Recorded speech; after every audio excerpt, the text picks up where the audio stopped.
you really feel like you get to know him in his music. There's, you know what I mean? It's mysterious to a point, but you really feel he is very vulnerable in his writing.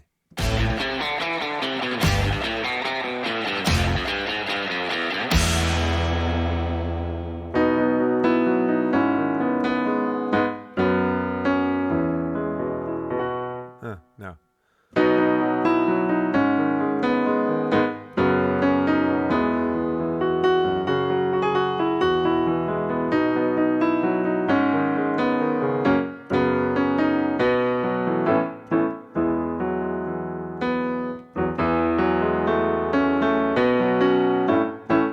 Guys, totally butchered that. Okay, but that's Limelight by Rush, and I'm going to get into that and why I'm playing that in a minute. What's up, guys? David Morgan here from The Music Shed. Caramel's the song, Sleep Token is the band. Watching a lyric video, listening to the music, and this is going to be coming up. This is going to be, there's an album that they got in the works here. It's called Even in Arcadia, and this came out on 4/4/25, the month of April. Year of our Lord, 2025. Okay.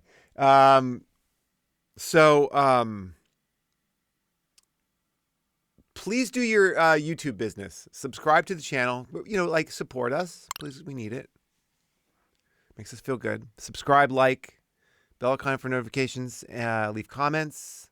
I love you, Sleep Tokeners. You're really good.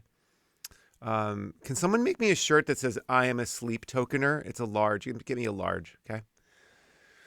Send it over. I'm a sleep tokener. Or sleep toker. No, that's bad. It's all bad. It's all stupid.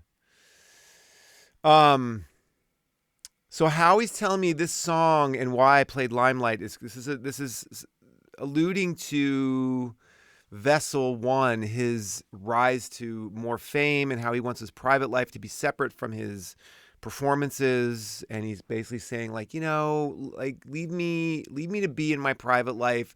I want a private life, but I want to perform, and I really want to keep the two separate. That's what I'm gathering this song is about. We have yet to see, but Limelight by Rush, I'll get back to that in the video. Let's go. Let's roll it, Howie. Come on, let's get into this song already, please. Enough of the yapping.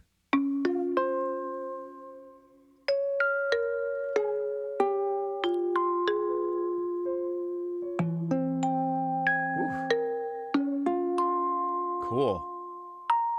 Notice how things are going from like left, panning in your headphones, left and right. Not saying this. Count me out like sovereigns, pay back for the good times. Right foot in the roses, left foot on a landmine. Yeah. I'm not gonna be there, tripping on the grapevine. They can sing the words while I cry into the baseline. Wear me out like... I'm just gonna say this right now. His lyrics are really special. His imagery, his rhymes, they're really amazing lyrics. I don't know a better word to use, but besides amazing. Like, you really see a lot of visuals here. Very rich. And a lot of vulnerability. I swear it's getting harder, even just to exhale. Backed up into corners, bitter in the lens. Yeah. I'm sick of trying to hide it every time they take mine. All right. So Kara, all right, yeah. So he is really not enjoying, the fame part of this. Like, I'm guessing that his wish is to keep his performer life on stage completely separate from his personal life. And as they've gotten more well-known, the fame has grown, their shows are bigger, right? I mean, so whether that's a wish that can be accomplished I'm going to say there's no way that can happen, given the world that we live in. It might be a far-fetched dream to have that. Totally understandable.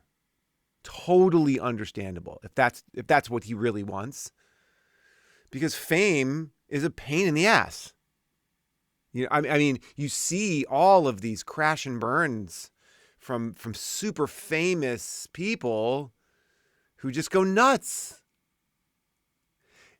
Neil Peart wrote about it in Limelight. Listen to that song. It's an incredible song on an amazing album, Moving Pictures. Limelight. That's Neil Peart's kind of, caramel song. Check it out.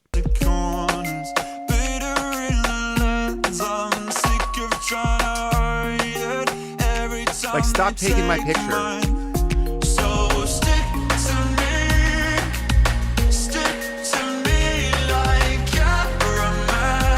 Interesting choice, caramel.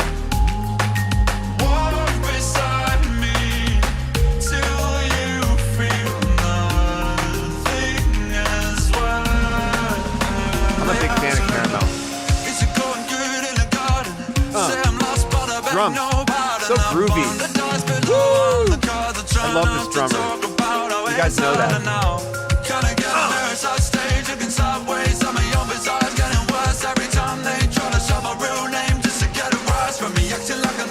Right.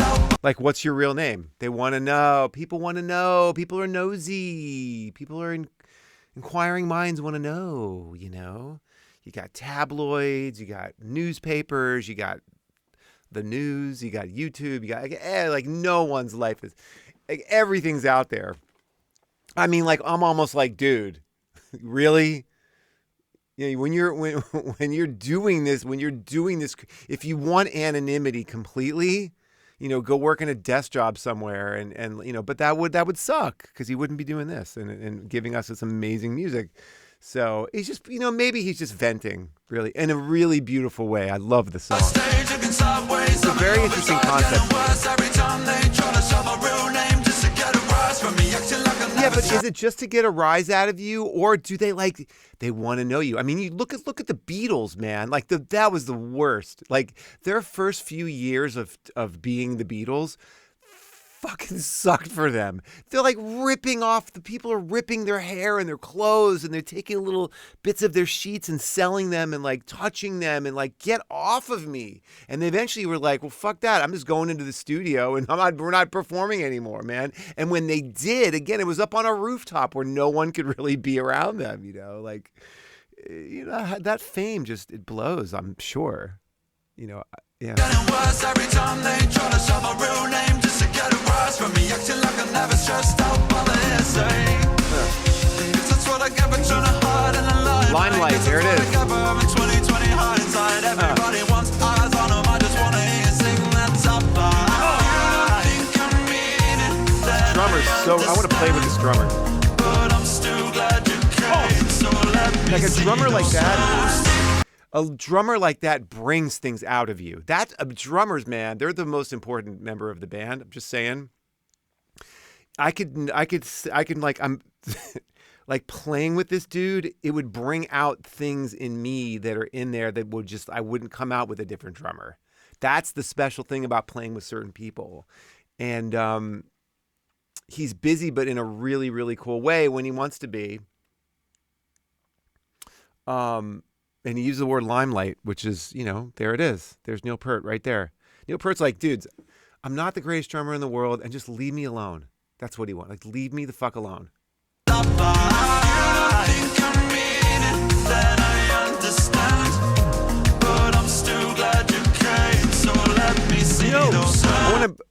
I pause a lot. I pause. I'm a pauser. I'm not a reactor. I'm a fucking pauser. I'm dropping F-bombs today. Why am I doing that? And this is a pretty religious crowd. You guys might be mad at me. I'm going to stop right now. Okay. So, what was I going to say? I was going to say that the music is really upbeat for the topic. It's a little bit like it's like the music could have been a lot darker with these lyrics, but it's not. And that's something that I wanted to point out to you guys.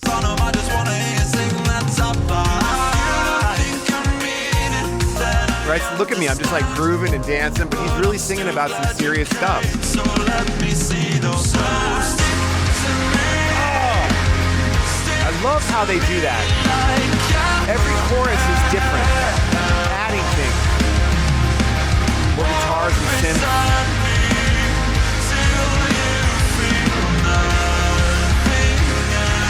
Right, just get over it. I'm a normal guy.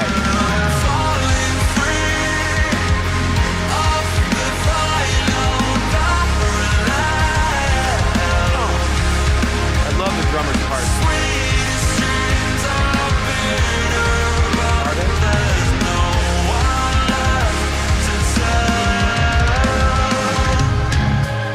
It's so noble, too. You know, he doesn't want to be... He wants his people to enjoy his music for what it is.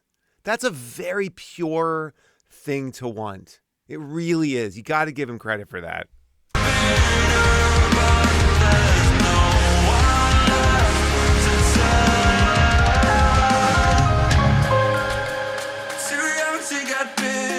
Yeah, don't get it. Yeah, don't.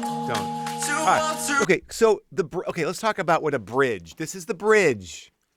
The bridge is a different musical section, usually dynamically, chords, things change, melodies change. It's a different part of the song that usually happens just once.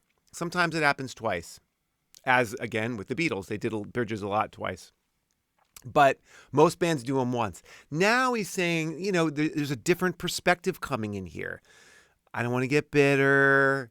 Let's like lighten up a little bit about it. Like, you know, it's kind of that's really what a bridge is. It's a different kind of perspective. I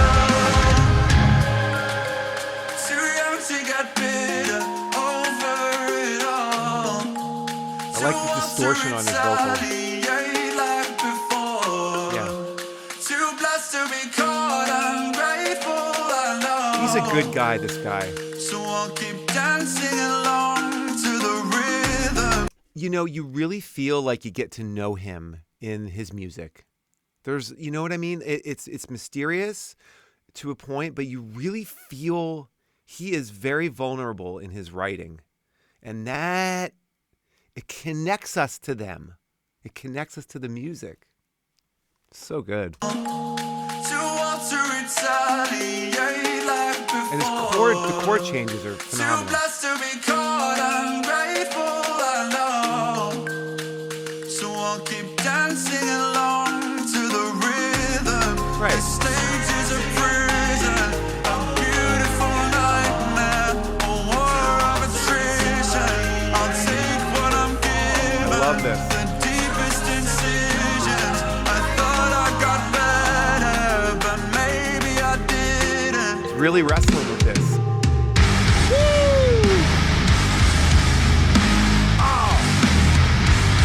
There's that hard sound.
I'll take what I'm given, the deepest incisions.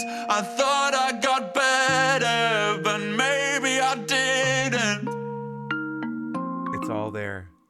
It's all there. You just got the whole picture of what's going on for him around this really important topic. Very interesting topic. Again, their dynamics are just out of this world.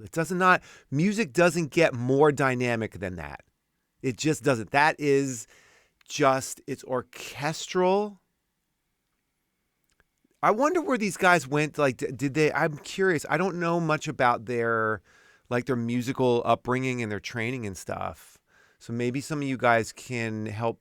I mean, I could look it up, but it's more fun to just read your comments because I get to interact with you. Yeah, I said a lot, and I think that that's one of my favorite Sleep Token songs. It really is. That just really, really got me. Really got me right there. Just sensational. These guys, I mean, how long it takes to produce a track like that from day one of recording till the end of mixing. That's deep. It's a deep dish stuff there. It takes a long time. That's seriously intricate work that they have to do to create these songs. Got to give them a lot of credit for that. That's not just like recording a band and like, all right, let's mix it, let's go. It takes 2 days. No, that's more like 20, 30 days. That's a lot of work. I don't know. And I'm curious to know how but probably will never know because they're kind of private. Anyway, you guys, you know how I feel. I love that. Hope you guys did too. Hope you guys, appreciate what I have to bring to this. And, yeah. So, please like, subscribe, hit the bell icon for notifications, leave comments. Sleep Token. I know there's going to be a lot on this one. And leave a buck in the tip jar if you guys want to support the channel. A buck, couple bucks, $5, whatever. If you've enjoyed this whole Sleep Token stuff, we'd really appreciate your support. So have a wonderful day. Have a musical day. Be safe, and God bless.